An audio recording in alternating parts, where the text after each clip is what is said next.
and we can open up to questions. You can ask questions about filmmaking, the movie, zookeeping, baseball. Did you start out making a movie about the keepers, or did it start as a movie about the zoo? That's a really good question. He asked if we started out making a movie about zookeepers or about the zoo. We wanted to make a movie that was about the side of the zoo that people don't usually see. And I have a personal interest in, jobs and what people do all day long, and we kind of went at it from that angle. And we also thought, what is it like to be an animal lover and to have to work with animals in captivity? So it was zookeeper based, for sure.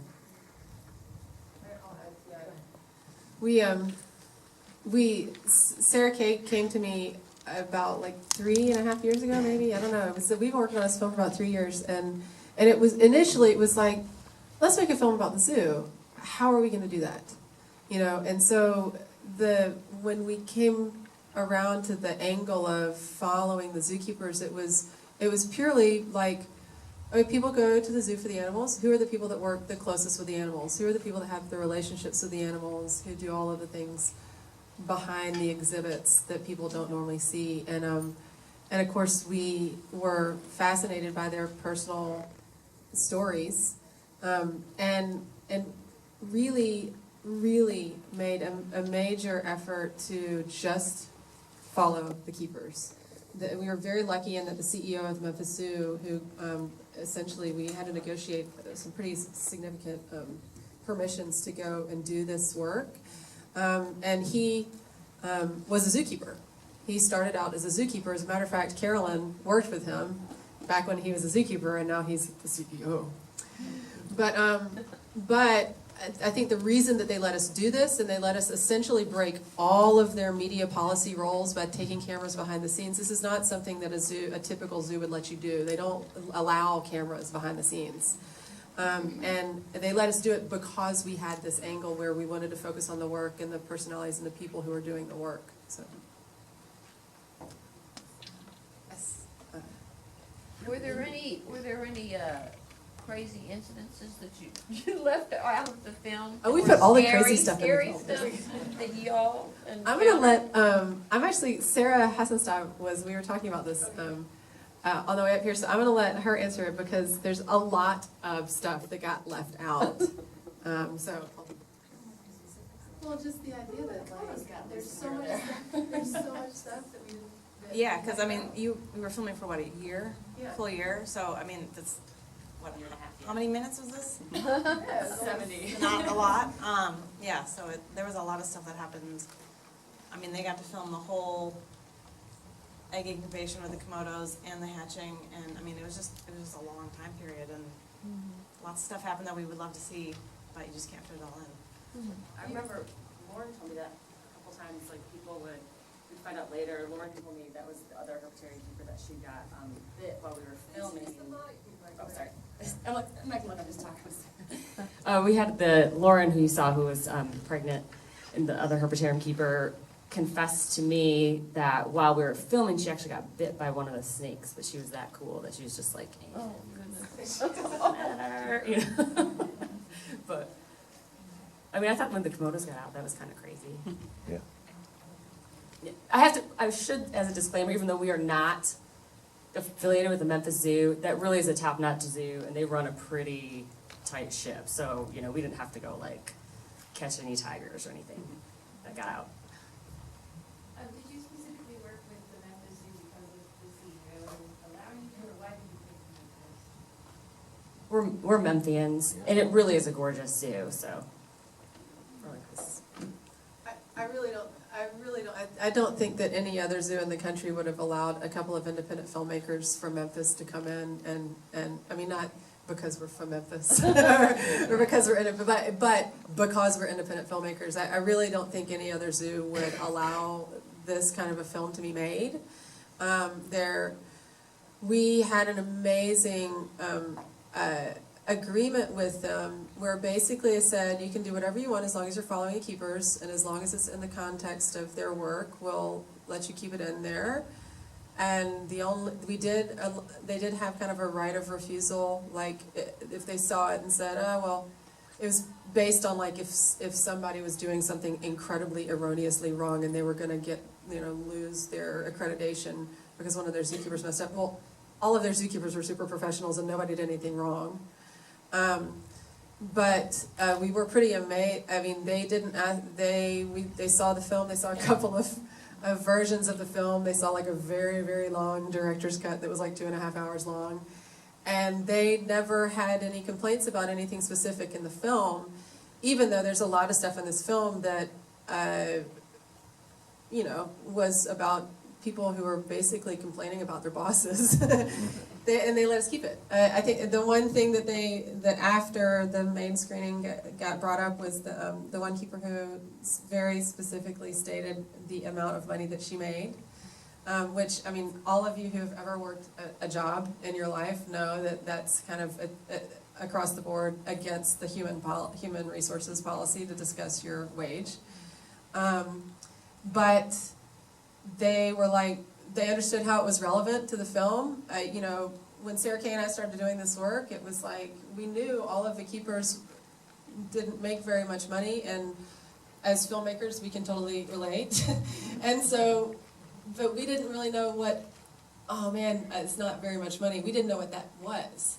To somebody in Seattle or somebody in New York and somebody in like Memphis, Tennessee, like the hourly wage is like radically different. So I was really happy that we actually got somebody to say what it was, and then we got to be able to say, well, it may sound $11.33 an hour may not sound like a lot of money, but it's actually right in line with the national average of what zookeepers make.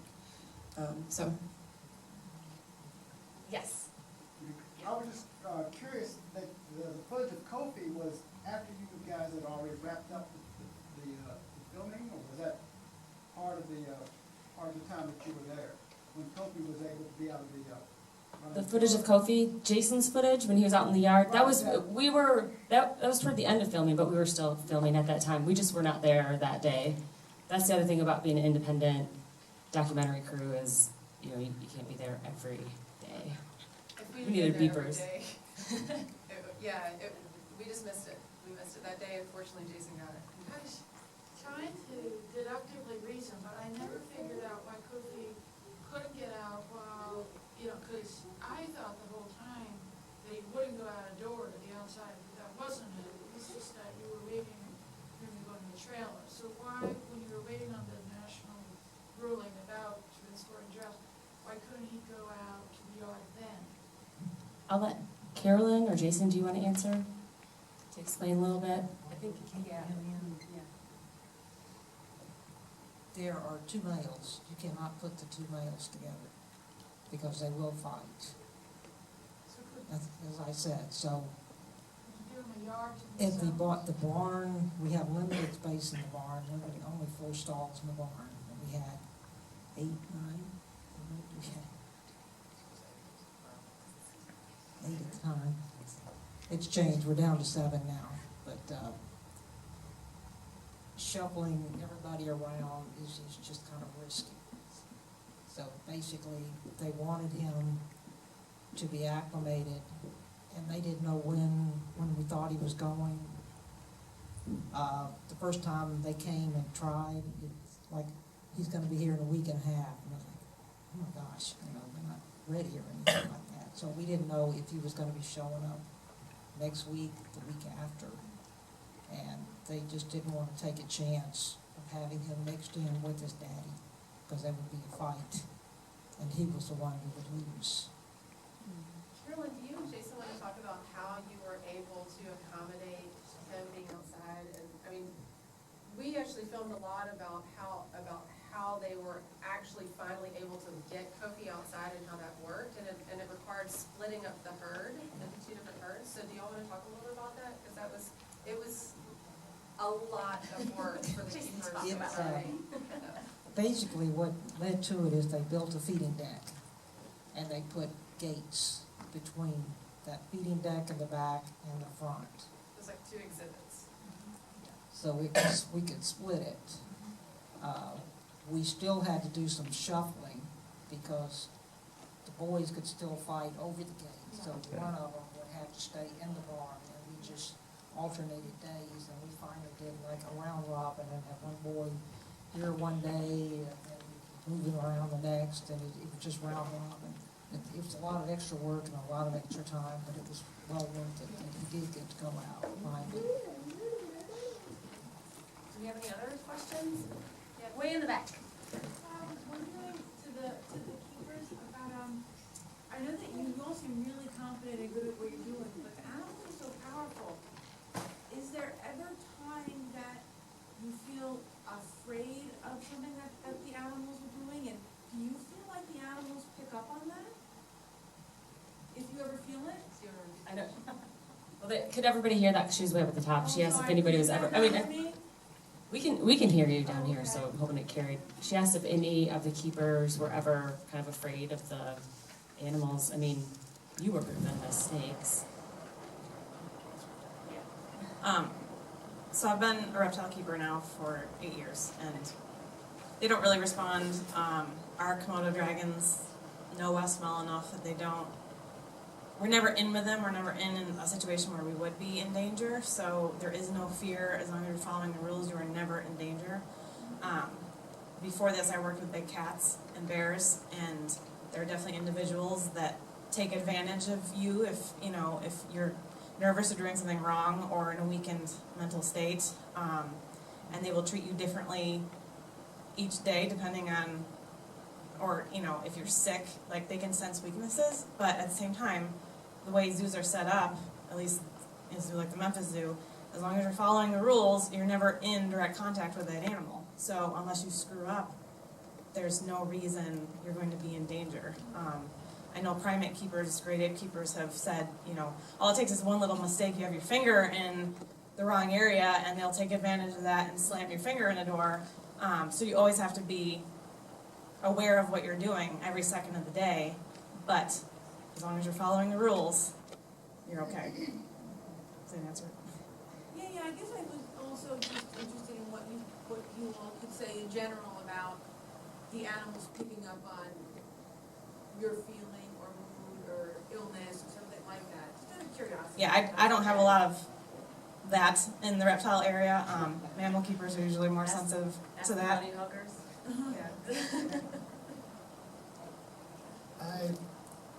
You tend to notice it more with like big cats and the carnivores that naturally hunt prey and look for weaker animals to prey on.